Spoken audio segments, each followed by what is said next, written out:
ressurreição, o que é arrebatamento, explicar para quem é leigo, quem está em casa, o que é o chamado a noiva de Cristo, a igreja, quem vai, quem fica. Quero saber de tudo aí. Bom, vamos lá. O arrebatamento da igreja é um acontecimento esperado por toda a igreja.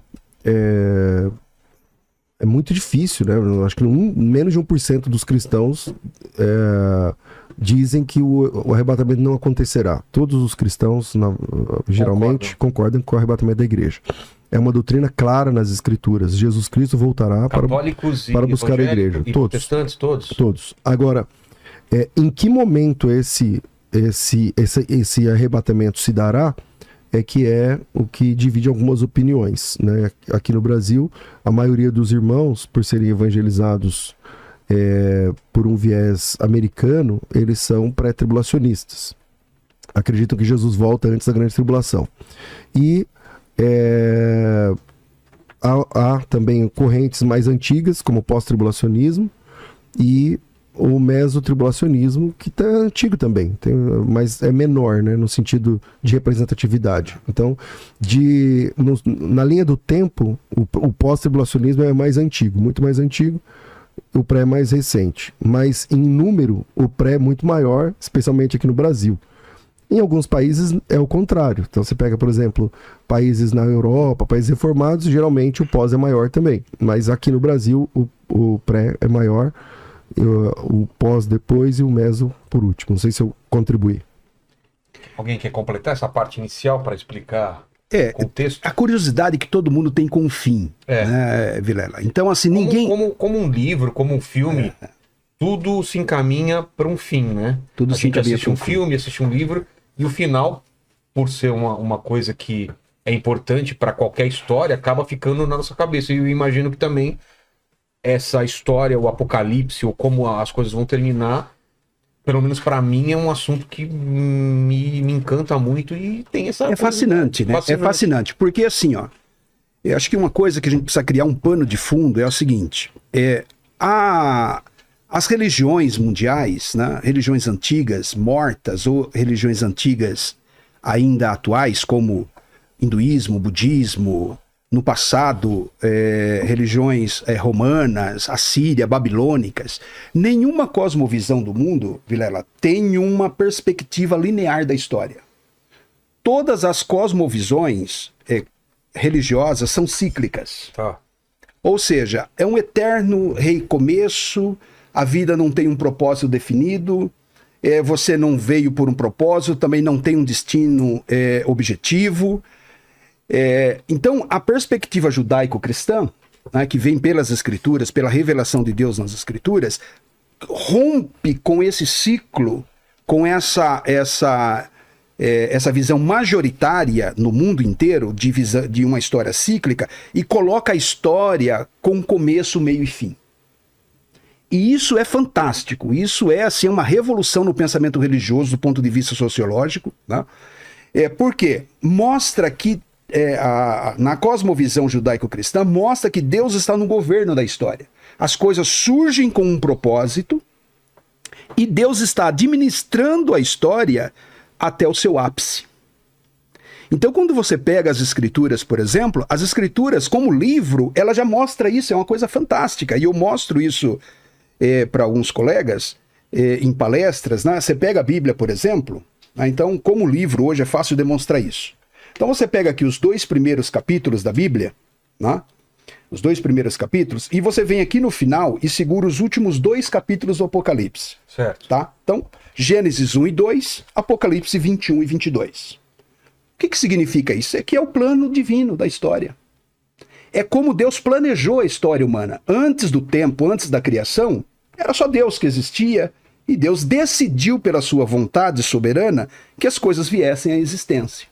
E Deus tem um plano, Deus tem um projeto. Aquela frase que a gente fala no evangelismo, Deus tem um plano para a sua vida, ela é verdade. Então a gente pode falar num programa como esse, para qualquer pessoa que está nos ouvindo, Deus tem um plano para você, porque tem mesmo, e a Bíblia mostra isso. Gênesis 1 e 2 é o projeto original de Deus como deveria ser. Gênesis 21 e 22 é como será. Interessante que o Gênesis 1 começa, no princípio criou Deus os céus e a terra. E Apocalipse 21 diz, eis que vi um novo céu e uma nova terra. Ou seja, existe um projeto aí. Agora você pega Gênesis capítulo 3, entra o problema do pecado. Então Gênesis capítulo 1 e 2 não existe o mal, não existe o pecado. Gênesis 3 surge o pecado com a queda humana. E ele vai ter o fim em Apocalipse capítulo 20, com a destruição de Satanás, o anjo caído, todos os seus demônios, e os ímpios que não têm o nome escrito no livro da vida. Então, assim, o que nós estamos hoje, em que momento da história? Nós passamos da história original. O Éden ficou para trás. E nós estamos caminhando para esse apogeu da história, o novo céu e a nova terra. E o que está acontecendo aqui no meio agora? Essa volta ao paraíso perdido, por assim dizer, né, que é Apocalipse 21 e 22, e o versículo talvez mais impactante de Apocalipse 21 é assim, é o verso 5. Aquele que está sentado no trono diz, eis que faço nova todas as coisas. Mostra um Deus absolutamente tranquilo, sentado no seu trono, na sua soberania. O trono fala de majestade, fala de domínio. E ele está administrando a história, né? Nós estamos aqui no meio dessa história. Essa aqui é a história do pecado. Do capítulo 3 de Gênesis ao capítulo 20 do Apocalipse é a história da redenção. E aqui no meio da história da redenção estão os 4 evangelhos, que representam Jesus. Jesus está no meio da história da humanidade, redimindo a criação. Porque Deus entrou na história através da encarnação do Verbo para redimir a sua criação de dentro. Então, a volta de Cristo, isso que nós estamos falando aqui sobre o retorno de Cristo, o que significa? Significa que Deus está interferindo na história da criação, na história humana, e vai conduzir todas as coisas para que elas sejam de acordo com a vontade do seu coração. Né? Ou seja, Deus não está coçando a cabeça, Deus não está lá em dúvida quanto ao que vai fazer, nós não estamos interferindo nos planos de Deus ao ponto de ele não poder concluir esse projeto.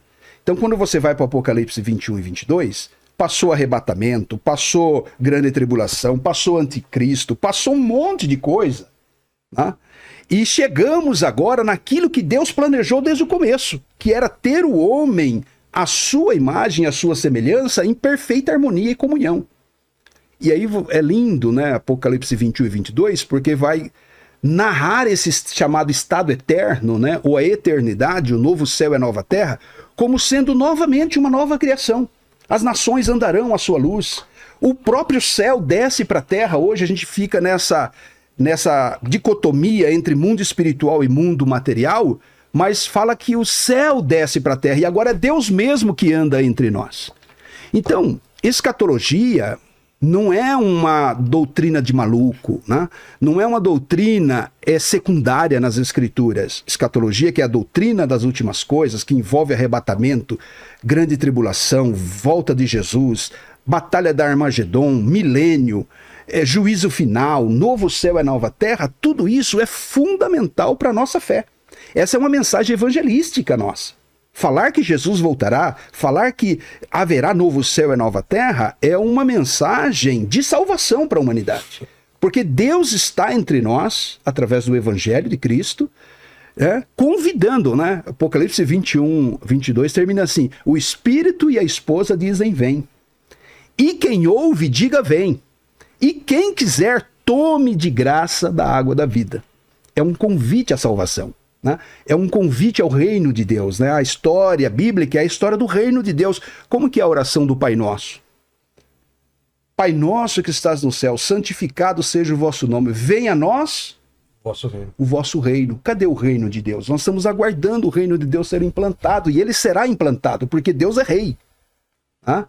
Então ele está lidando com o ser humano, está lidando com a história, está lidando com Satanás, de uma maneira sábia, que muitas vezes nós não entendemos, mas ele vai levar o desfecho dessa história para aquilo que ele deseja, para que todo nome confesse que Jesus é o Senhor para a glória de Deus, e toda a criação esteja novamente redimida em uma adoração eterna. Né? Pregação terminará, debate terminará, igrejas terminarão, mas a adoração é eterna. Adoração para sempre, né? Por isso que Isaías, capítulo 6, ele vê o céu e ele diz assim que os serafins voam em torno do trono de Deus, né? E eles cantam santo, santo, santo, santo, por toda a eternidade. E você vai para o Apocalipse e essa canção, os anjos que cantam, eternidade inteira, a santidade de Deus, né? A glória de Deus. Porque Deus é maravilhoso, né? Deus é extraordinário. O dia que você vê o rosto de Deus, o dia que você tiver um acesso em corpo glorificado à Nova Jerusalém, à presença de Deus, você vai entender todas as coisas, você vai compreender o mistério da vida, o porquê de tudo. Tá? Então, olha que mensagem poderosa. Isso aqui não é um debate, eu contra o César contra o Valdo, né? Não é um debate entre alguém quer ganhar. Quem quer ganhar, né? Nós estamos aqui em dúvida sobre como é que as coisas se processam, né? Como que é essa mecânica e como é que esse processo, né? A cronologia desses eventos. É aí que a gente empaca um pouquinho, né? Discute ali, tropeça, acolá, olha para as escrituras procurando entender a melhor forma e a gente só tem um caminho, as escrituras.